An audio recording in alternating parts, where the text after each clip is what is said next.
आइए अब हम जानते हैं कर्तव्यों का निर्धारण के बारे में, जो 9वें नंबर पर आता है। हिंदू धर्म अपने समाज के हर एक सदस्य के लिए सम्मान, स्थान एवं परिस्थिति के अनुसार ही उनके कर्तव्यों को निर्धारित, नियंत्रित एवं निर्देशित करता है। ऐसा विशेष रूप से विशिष्ट धर्म करता है। वर्ण धर्म, आश्रम धर्म, कुल धर्म, मित्र धर्म आदि इसके उदाहरण हैं, जिनके बारे में हम आपको पहले ही विस्तार से बता चुके हैं। धर्म में जरूरी लक्षणों का उद्देश्य भी व्यक्ति के कर्तव्यों का निर्धारण करने के लिए समय समय पर किसी न किसी रूप में होता रहता है। 10वें नंबर पर आता है भावनात्मक सुरक्षा। वास्तविकता तो यह है कि जब व्यक्ति चारों ओर से निराश हो जाता है, तब अंतिम सहारा उसे धर्म ही नजर आता है, जो उसे भावनात्मक सुरक्षा एवं संतुलन प्रदान करता है। और सबसे जरूरी बात, हिंदू धर्म ही एक ऐसा धर्म है जो व्यक्ति को हमेशा भावनात्मक सुरक्षा प्रदान करता है। दास जी ने लिखा है, हानि लाभ, जीवन मरण, यश अपयश, विधि हाथ। यह धार्मिक विश्वास व्यक्ति को सभी अवस्थाओं में विचलित होने से सुरक्षा प्रदान कर रहा है। हिंदू धर्म इस प्रकार के विश्वासों, घटनाओं, उदाहरणों से भरा पड़ा है, जिसके सहारे व्यक्ति सभी प्रकार की परिस्थितियों से अनुकूलन कर लेता है। हिंदू धर्म अनेक प्रकार से भावनात्मक एकता को बनाए रखने में महत्वपूर्ण भूमिका निभाता रहता है। इसके भी हम आपको बहुत से उदाहरण दे सकते हैं, जिससे आपको ये बातें विस्तार में समझ आ सकें। जैसे आपने बहुत से लोगों को देखा होगा कि जब भी वे किसी मुसीबत में होते हैं तो सबसे पहले अपने परिवार वालों से मदद मांगते हैं, लेकिन जब परिवार वाले मदद नहीं करते तो पड़ोसियों या दोस्तों से मदद मांगते हैं। अगर वे भी मदद ना करें तो वे अपनी समस्याओं के उपाय के लिए कभी किसी पंडित के पास या फिर किसी जादू टोना करने वाले के पास जाते हैं। लेकिन अंत में जब वे हर तरफ से हार जाते हैं तो वे समझ जाते हैं कि उनकी सहायता केवल ईश्वर ही कर सकते हैं, और वह ईश्वर की शरण में आ जाते हैं। अगर आप इससे जुड़ी एक कहानी जानना चाहते हैं तो द्रौपदी से अच्छा उदाहरण और कोई नहीं हो सकता। बालों से पकड़कर घसीटते हुए भरी सभा में ले गया था तो उसने सबसे पहले अपने परिवार वालों से सहायता मांगी थी, लेकिन उनमें से किसी ने भी द्रौपदी की सहायता नहीं की। फिर उसने उम्मीद भरी नजरों से राजा धृतराष्ट्र की तरफ देखा, लेकिन धृतराष्ट्र ने भी कोई सहायता नहीं की। उसके बाद उसे पूरी उम्मीद थी कि उसके पांचों पति, जो इतने ज्यादा शक्तिशाली हैं, उसके साथ कुछ भी गलत नहीं होने देंगे, लेकिन उन्होंने भी द्रौपदी की तरफ देखकर अनदेखा कर दिया। दुशासन द्रौपदी को भरी सभा में निर्वस्त्र करने की कोशिश करने लगा, और द्रौपदी हर तरफ से जब हार चुकी थी तब उसने श्री कृष्ण को पुकारा, हे कृष्ण, मेरी सहायता कीजिए। जैसे ही द्रौपदी ने श्री कृष्ण को सहायता के लिए पुकारा तो दुशासन द्वारा खींचा जा रहा उसका चीर लंबा होता चला गया, और श्री कृष्ण भगवान ने द्रौपदी का चीर हरण होने से बचा लिया। इस घटना के बाद द्रौपदी ने श्री कृष्ण से पूछा कि जब मुझे बालों से पकड़कर घसीटते हुए लाया जा रहा था और मुझे अपशब्द कहे जा रहे थे तो आप क्यों नहीं आए थे? इस पर श्री कृष्ण ने द्रौपदी से मुस्कुराते हुए कहा, क्योंकि उस समय तुमने मुझे पुकारा ही नहीं था। उस समय तुमने केवल अपने परिवार वालों को और अपने पांचों पतियों को सहायता के लिए बुलाया था। तुम ही बताओ कि जब तुमने मुझे सहायता के लिए बुलाया ही नहीं था तो मैं कैसे आता? द्रौपदी के साथ हुई इस घटना से हमें यह पता चलता है कि हम भी मुसीबत आने पर इधर उधर भटकते रहते हैं, और जब हमें कहीं से भी कोई सहायता नहीं मिलती तो हम अपने धर्म की शरण में चले जाते हैं, यानी कि अपने ईश्वर की शरण में चले जाते हैं।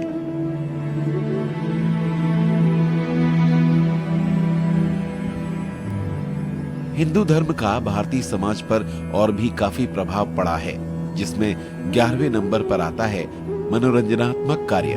जी हाँ, हमारे समाज के मनोरंजनात्मक कार्यों पर भी हिंदू धर्म का विशेष प्रभाव पड़ा है। ऐसा नहीं है कि हिंदू धर्म व्यक्ति के लिए मात्र प्रतिबंध, कर्तव्य, पूजा पाठ और कर्म प्रधान ही रहता है, बल्कि ये व्यक्ति को अनेक प्रकार से मनोरंजन भी प्रदान करता है। अनेक संस्कारों, उत्सवों, त्योहारों, मेलों, पूजा पाठ, यज्ञ, हवन इत्यादि में सभी मनोरंजन का भी कार्य करते हैं। आप सबने देखा ही होगा कि जब भी घर में कोई धार्मिक उत्सव होता है तो कैसे आस पड़ोस के सभी लोग और रिश्तेदार वहां पर एकत्रित होते हैं। वह सब नए कपड़े पहनते हैं और एक साथ गाना बजाना या भजन इत्यादि भी करते हैं। वह भक्ति में इतना डूब जाते हैं कि ढोलकी इत्यादि वाद्यों के साथ नाच गाना भी करते हैं। इसके अलावा उस समय एक बड़े स्तर पर प्रीति भोज भी होता है, जिसमें तरह तरह के पकवान बनते हैं। इस तरह से देखा जाए तो हिंदू धर्म में ऐसे कई त्योहार और उत्सव होते हैं जिस पर हर एक मनुष्य काफी मनोरंजन करता है। जैसे आप वैष्णो माता का जागरण ही ले लीजिए, जिसमें सबके लिए रात्रि का भोजन बनाया जाता है और फिर उसके बाद पूरी रात माता रानी के भजन गाए जाते हैं, जिस पर सभी भक्त नाचते भी हैं और जो गाने वाले आए होते हैं वे पूरी रात गाते हैं। इससे सभी लोगों का काफी मनोरंजन होता है। फिर सुबह के समय माता रानी को प्रसाद चढ़ता है और कन्याओं का भोजन करवाया जाता है। उसके बाद फिर जितने भी भक्त वहां पर बैठे होते हैं उन सबको भोग लगाया गया प्रसाद पूरी छोले खिलाकर विदा किया जाता है। इस तरह से वैष्णो माता का जागरण हमारे हिंदू धर्म में काफी प्रसिद्ध है और इसमें सभी काफी मनोरंजन भी करते हैं। ऐसे और भी बहुत से उदाहरण हैं जो हिंदू धर्म में देखने को मिलते हैं। राधे राधे गोविंद राधे। अब 12वें नंबर पर आता है भारतीय संस्कृति और संस्कार की रक्षा। जी हाँ, भारतीय संस्कृति और संस्कार की रक्षा हिंदू धर्म के ही प्रभाव का नतीजा है। समाज और संस्कृति की रक्षा में हिंदू धर्म का महत्वपूर्ण योगदान रहा है। जो भी संस्कृति या लोग भारत में बाहर से आए उन्हें इस धर्म ने खुले दिल से अपनाया और समाज में शामिल भी किया। इसने विविधता को बढ़ावा देते हुए समाज की एकता और सुरक्षा समय के साथ खत्म हो गई। लेकिन वैदिक संस्कृति जो लगभग 6000 वर्षों से बनी हुई है, इसका श्रेय हिंदू धर्म को जाता है। हिंदू धर्म की खासियतों ने भारतीय समाज को एकता, निरंतरता और मजबूती प्रदान की है, जिससे यह लंबे समय तक टिका रह सका। अभी तक हमने आपको हिंदू धर्म के बारे में काफी कुछ बताया और अब हम आपको हिंदू धर्म के कुछ ऐसे छोटे बड़े नियम बताएंगे जिन्हें जान लेने के बाद आप अपने जीवन में तरक्की और खुशहाली पा सकते हैं। ये नियम हैं हमारे पूजा पाठ से जुड़े हुए, इसीलिए अगर आप इन नियमों को अपना लेते हैं तो आप अपने जीवन में काफी आगे बढ़ सकते हैं। क्योंकि कभी कभी हमें खुद भी यह पता नहीं होता है कि हम पूजा पाठ के समय या धर्म से जुड़े किसी कार्य को करते समय क्या गलती कर रहे हैं। इसलिए हमें इन छोटी बड़ी बातों का पता भी होंगे कि हिंदू धर्म की संस्कृति में तो पैर छूना काफी अच्छा माना गया है, तो फिर सोए हुए व्यक्ति के पैर छूने में क्या आपत्ति है।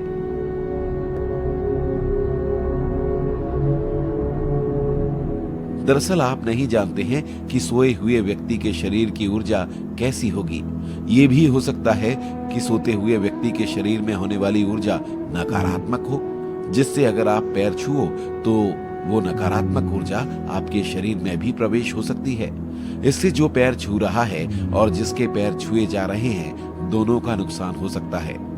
सोते हुए व्यक्ति के पैर छूने पर ना तो आप पैर छूने के लिए सही अवस्था अपना रहे हैं और ना ही सही ऊर्जा ग्रहण कर रहे हैं। इसीलिए ही हिंदू धर्म में सोते हुए व्यक्ति के पैर छूने में मनाही मानी गई है। हमें पूरी उम्मीद है कि आप आगे से इस बात का पूरा ख्याल रखेंगे और अनजाने में भी किसी सोते हुए व्यक्ति के पैर नहीं छुएंगे। हिंदू धर्म के बाकी नियमों के बारे में जानने के लिए सुनिए इसका अगला एपिसोड।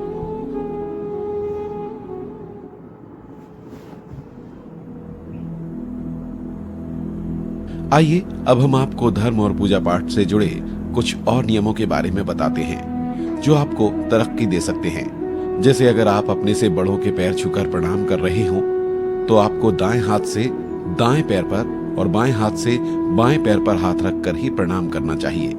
ये भी इन्हीं नियमों में से एक माना गया है। इसके अलावा हिंदू धर्म में किसी से मिलने पर हाथ जोड़कर अभिवादन किया जाता है, जिसे हम नमस्ते या नमस्कार भी कहते हैं। इसमें हाथ जोड़ने का मतलब है कि हम अपनी ईश्वरीय शक्ति के सामने आत्मसमर्पित हैं। हाथ जोड़ने से मन शांत होता है और एक सकारात्मक ऊर्जा भी केंद्रित होती है। हाथ जोड़ने से हमारे शरीर में एक चेतना आती है जिससे याददाश्त बढ़ती है। हाथ जोड़ने से हमारे विचार और कर्म हमारे ईश्वर के प्रति समर्पित होते हैं। अगर साइंटिफिकली देखा जाए तो किसी को नमस्कार करने से मानव के दिमाग में संचारित अहम की भावना में कमी आती है। इससे व्यक्ति के भीतर नम्रता का भाव जागृत होता है।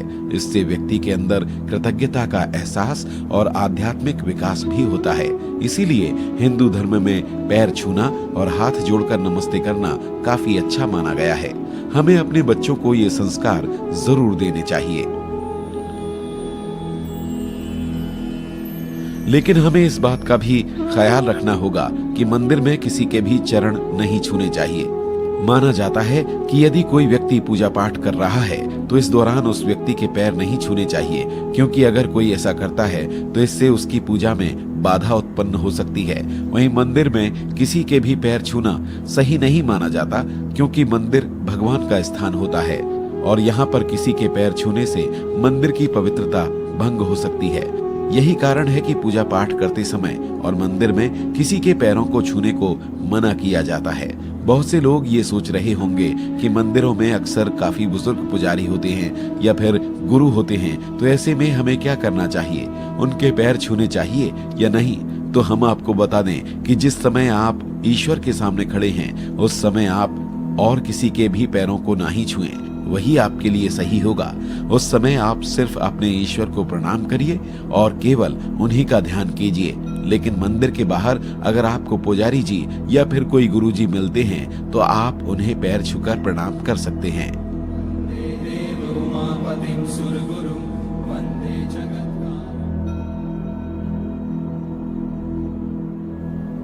इसके अलावा हिंदू धर्म में बेटियों का पैर छूना भी गलत माना गया है। आप सभी ने ये देखा ही होगा कि बहुत से स्थानों पर माँ बाप अपनी बेटियों को पैर नहीं छूने देते हैं, क्योंकि हिंदू धर्म में बेटियों को कन्या या फिर देवी का दर्जा दिया जाता है। इसीलिए बेटियों से पैर छुआना बहुत गलत माना जाता है। हिंदू धर्म में बेटियों से पैर छुआने की बजाय बेटियों के पैर छूने का नियम है, जिससे ये बात भी स्पष्ट होती है कि हिंदू धर्म में लड़कियों को कितने सम्मान की दृष्टि से देखा जाता है। इसी से हम हिंदू धर्म की महानता का अंदाजा लगा सकते हैं। आपने हिंदू धर्म में माता रानी के नवरात्रों का तो सुना ही होगा, जिसमें अष्टमी या नवमी को कन्याओं को भोजन करवाया जाता है और उनके पैर छूकर उनसे आशीर्वाद भी लिया जाता है। इस समय में केवल घर की ही कन्याओं के नहीं बल्कि आस पड़ोस की जितनी भी कन्याएं होती हैं उन सबको ये सम्मान दिया जाता है और उन्हें खूबसूरत तोहफे देकर घर से विदा भी किया जाता है। नवरात्र साल में 2 बार आते हैं और दोनों ही बार इस दौरान माता रानी की पूजा अर्चना कर कन्याओं को उनका स्वरूप मान उनका आदर सत्कार कर उन्हें विदा किया जाता है।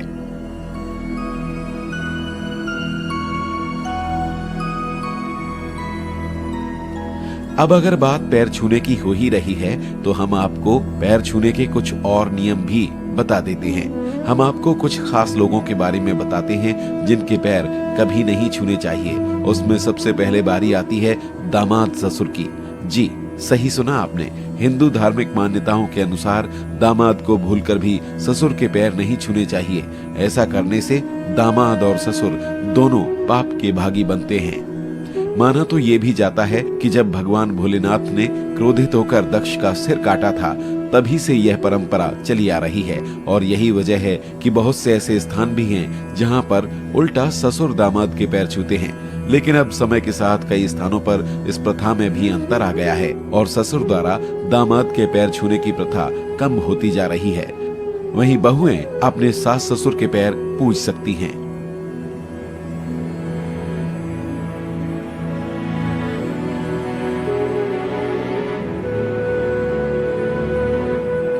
उसके अलावा हिंदू धर्म के नियमों के अनुसार भांजा या भांजी को मामा या मामी के पैर नहीं छूने चाहिए, क्योंकि भांजा भांजी को हिंदू धर्म में काफी पूजनीय माना गया है और अगर ये पैर छूते हैं तो इससे मामा मामी को पाप लग सकता है। इसके अलावा शमशान में या फिर शमशान घाट से लौट रहे व्यक्तियों के पैर भी नहीं छूने चाहिए, क्योंकि अंतिम संस्कार से लौटने पर व्यक्ति अशुद्ध हो जाता है। ऐसे में उसके पैर छूना वर्जित ही माना गया है। जब वह व्यक्ति स्नान करके शुद्ध हो जाए तब आप उसके पैर छू सकते हैं। इन सारे नियमों से आपको पता चल गया होगा कि हमें पैर छूने में किन नियमों का पालन करना चाहिए। अगर आगे से आप इन नियमों का अनुसरण करेंगे तो आपको इसका पुण्य जरूर प्राप्त होगा।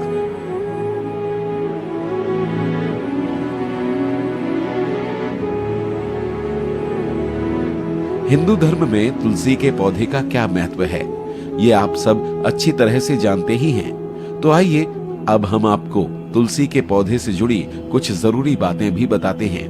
लेकिन उससे पहले हम आपको तुलसी की कहानी जरूर सुनाएंगे, क्योंकि बहुत से लोग आज भी तुलसी की पूरी कहानी अच्छी तरह से नहीं जानते होंगे। पौराणिक कथा के अनुसार तुलसी एक खूबसूरत कन्या थी, जिसका जन्म वृंदा नाम की राक्षसी कन्या के रूप में हुआ था। वृंदा बचपन से ही भगवान विष्णु की परम भक्त थी। उनका विवाह दैत्यराज जलंधर से हुआ था, जो बहुत ही ज्यादा शक्तिशाली था। जलंधर को हराना असंभव हो रहा था, क्योंकि वृंदा एक पतिव्रता नारी थी और उसके सतीत्व की शक्ति जलंधर को और भी अधिक शक्तिशाली बना रही थी। फिर एक दिन विष्णु भगवान वृंदा के सामने जलंधर बनकर गए और वृंदा उन्हें अपना पति समझकर पत्नी जैसा व्यवहार करने लगी, जिसकी वजह से वृंदा का सतीत्व नष्ट हो गया और दूसरी तरफ युद्ध में जलंधर मारा गया। जब वृंदा को यह पता चला तो उन्होंने क्रोध में भगवान विष्णु को श्राप दे दिया कि वे पत्थर के हो जाएं, जिससे विष्णु भगवान शालिग्राम के रूप में परिवर्तित हो गए। बाद में देवताओं की प्रार्थना पर वृंदा ने अपना श्राप वापस ले लिया। इसके बाद वृंदा अपने पति का सिर लेकर सती हो गई। जिस स्थान पर वृंदा सती हुई वहां एक पौधा उगा। भगवान विष्णु ने इसे तुलसी नाम दिया और कहा कि उनका शालिग्राम स्वरूप तुलसी के साथ पूजा जाएगा। इसी कारण देवउठनी एकादशी के बाद तुलसी और शालिग्राम का विवाह किया जाता है। तुलसी को माता लक्ष्मी का अवतार भी माना जाता है। जिस घर में तुलसी होती है वहां यमदूत नहीं आते। हमारे द्वारा सुनाई गई इस कहानी से आप जान गए होंगे कि तुलसी माता की क्या कहानी है और उन्हें क्यों पूजा जाता है। इसके अलावा आपको इस प्रश्न का उत्तर भी मिल गया होगा कि तुलसी के पौधे के साथ काले रंग का पत्थर या शालिग्राम क्यों रखा जाता है। अब हम आपको बताते हैं तुलसी के पौधे की पूजा से जुड़े हुए कुछ खास नियमों के बारे में।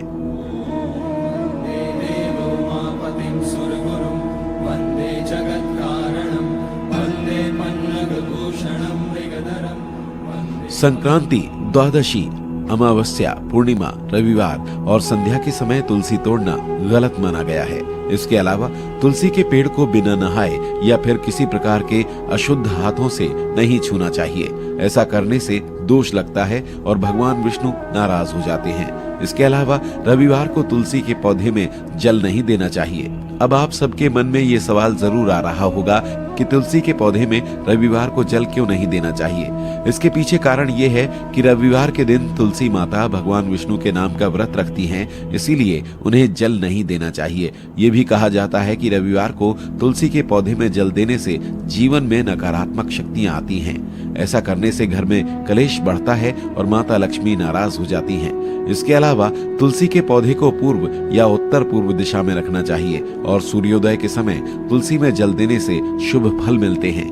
हिंदू धर्म के अनुसार रविवार को तुलसी पर दीपक भी नहीं जलाना चाहिए। ये भी सही नहीं माना गया है। लेकिन कभी भूल से भी रविवार को तुलसी में जल चढ़ा दिया हो तो तुरंत ही हाथ जोड़कर माफी मांग लेनी चाहिए। रविवार के अलावा एकादशी, चंद्र ग्रहण, सूर्य ग्रहण और सूर्यास्त के बाद भी तुलसी के पत्ते नहीं तोड़ने चाहिए। इस तरह से तुलसी के पौधे को घर में इन नियमों के साथ ही लगाना चाहिए। हिंदू धर्म से जुड़े और नियमों के बारे में जानने के लिए सुनिए इसका अगला एपिसोड।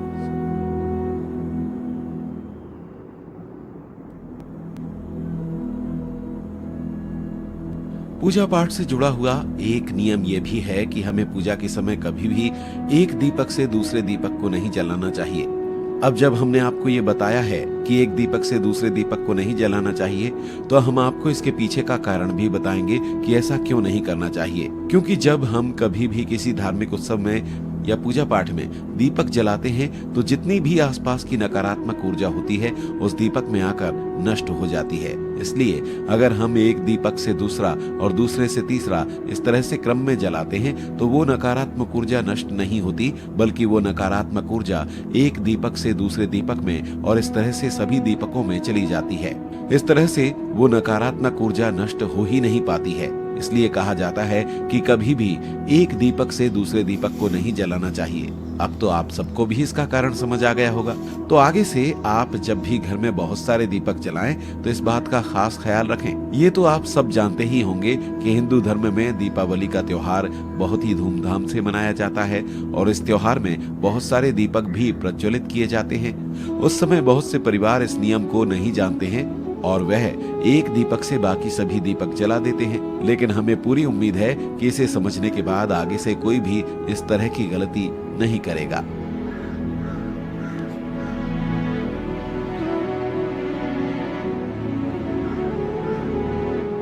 आप सभी ये जानते ही होंगे कि पीपल का पेड़ या पौधा हिंदू धर्म में काफी पूजनीय माना जाता है। इसीलिए अब हम आपको पीपल के पेड़ से जुड़े हुए कुछ नियम भी अवश्य बताएंगे। हिंदू धर्म की मान्यताओं के अनुसार पीपल के पेड़ में सभी देवी देवताओं का वास होता है। इसीलिए पीपल के पेड़ की पूजा करने से आपके द्वारा सभी देवी देवताओं की पूजा हो जाती है। इतना ही नहीं, मान्यताओं के अनुसार पीपल की पूजा करने से पितृदोष से मुक्ति मिलती है और साढ़े साती और ढैया से छुटकारा भी मिलता है। पीपल की पूजा करने से ग्रह से होने वाले सभी कष्टों से मुक्ति मिलती है। पीपल के पेड़ की पूजा करने के लिए पीपल की जड़ में रोजाना जल अर्पित करना चाहिए। इसके बाद पीपल के पेड़ की परिक्रमा भी करनी चाहिए। शनिवार के दिन पीपल के पेड़ में जल चढ़ाना और तेल का दीपक जलाना चाहिए, जिससे सभी देवी देवताओं का आशीर्वाद प्राप्त हो। इसके अलावा सूर्योदय से पहले पीपल की पूजा नहीं करनी चाहिए और रविवार के दिन पीपल की पूजा नहीं करनी चाहिए। अब आप सभी के मन में ये सवाल आ रहा होगा कि रविवार को पीपल के पेड़ की पूजा क्यों नहीं करनी चाहिए। आइए अब हम आपको इसका कारण भी बता देते हैं, जिससे आप भी आगे से इन बातों का ध्यान रख सकें। दरअसल रविवार के दिन पीपल की पूजा करने से मनुष्य की आर्थिक स्थिति खराब होती है और साथ ही शारीरिक कष्टों का सामना भी करना पड़ता है।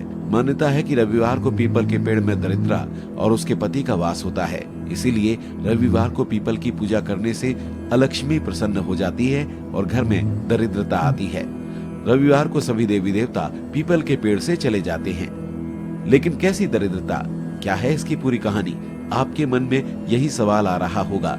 तो आइए बिना देरी के आपको दरिद्रता और उसके पति की कहानी बताते हैं। अब आप सभी के मन में दरिद्रता की ये कहानी भी जरूर घूम रही होगी, तो फिर देर किस बात की, चलिए हम आपको सुनाते हैं दरिद्रता और उसके पति की इस कहानी को।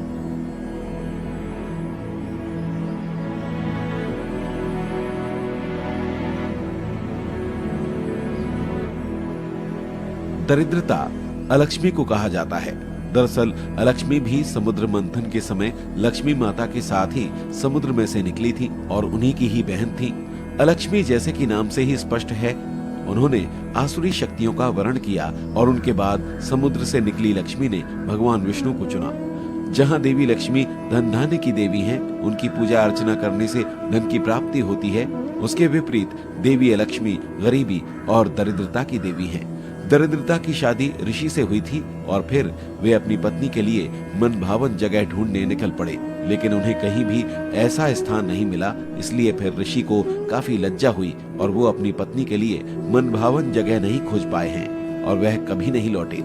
दरिद्रता लंबे समय तक पति के न आने से विलाप करने लगी। माँ लक्ष्मी को दरिद्रा के कष्ट का पता चला तो वह बहुत दुखी हुई। फिर माँ लक्ष्मी ने भगवान विष्णु से कहा कि जब तक दरिद्रा की गृहस्थी नहीं बस जाती तब तक वह विवाह नहीं करेंगी। माँ लक्ष्मी ने भगवान विष्णु जी से कहा कि दरिद्रा को ऐसा स्थान चाहिए जहाँ धर्म कार्य ना हो। इसलिए भगवान विष्णु ने अपने निवास स्थान पीपल को रविवार के दिन दरिद्रा और उसके पति को दे दिया। इसी कारण हर रविवार पीपल के नीचे देवताओं का वास न होकर दरिद्रा का वास होता है और इसी कारण इस दिन पीपल की पूजा वर्जित मानी जाती है। अब तो आपको समझ आ ही गया होगा कि पीपल की पूजा रविवार को क्यों नहीं करनी चाहिए। इसीलिए आगे से आप सब भी इन सारी बातों का अवश्य ध्यान रखें और रविवार को पीपल की पूजा ना करें।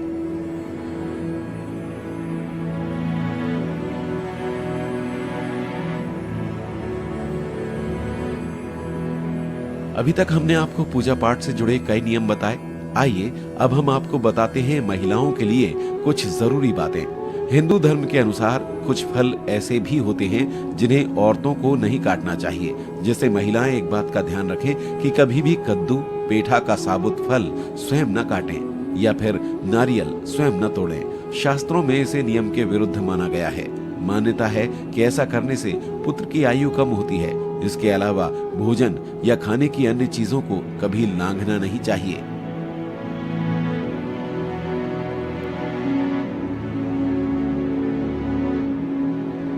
ये तो आप सब जानते ही होंगे कि शंकर जी को बेलपत्र, विष्णु जी को तुलसी, गणेश जी को दूर्वा और लक्ष्मी जी को कमल प्रिय हैं। शंकर जी को शिवरात्रि के सिवाय कभी भी कुमकुम नहीं चढ़ती, इसलिए आप सबको भी इस बात का ध्यान रखना होगा। इसके अलावा शिवलिंग पर कभी भी हल्दी नहीं चढ़ानी चाहिए।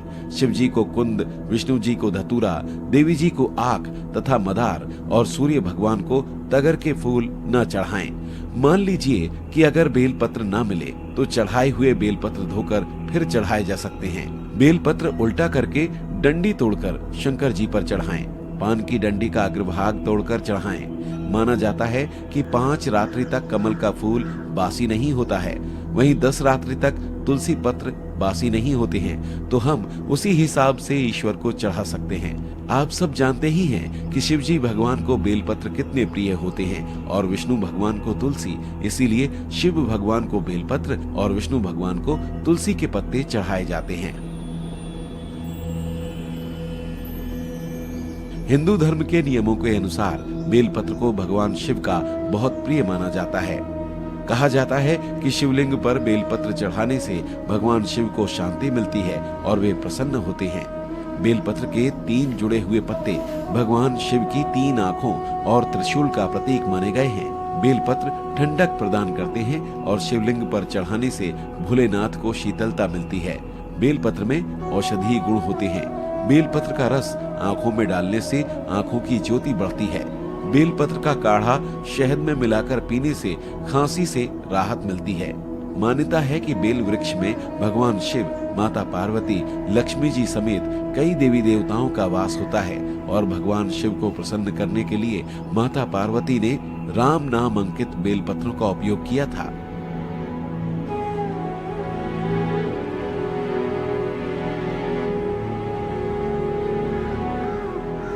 सभी धार्मिक कार्यों में पत्नी को दाहिने भाग में बिठाकर धार्मिक क्रियाएं संपन्न करनी चाहिए। पूजा करने वाला ललाट पर तिलक लगाकर ही पूजा करे। पूर्वाभिमुख बैठकर अपने बाईं ओर घंटा, धूप तथा दाहिनी ओर शंख, जलपात्र एवं पूजन सामग्री रखें। घी का दीपक अपने बाईं ओर तथा देवता को दाहिनी ओर रखें एवं चावल का दीपक रखकर प्रज्वलित करें। इसी तरह से पूजा करते समय इन सभी नियमों का पालन करना बहुत जरूरी होता है। इसी से आपको तरक्की मिलती है और आपके जीवन की हर एक बाधा दूर होती है। इससे आगे जानेंगे हिंदू धर्म के बाकी नियमों के बारे में। जानने के लिए सुनिए इसका अगला भाग।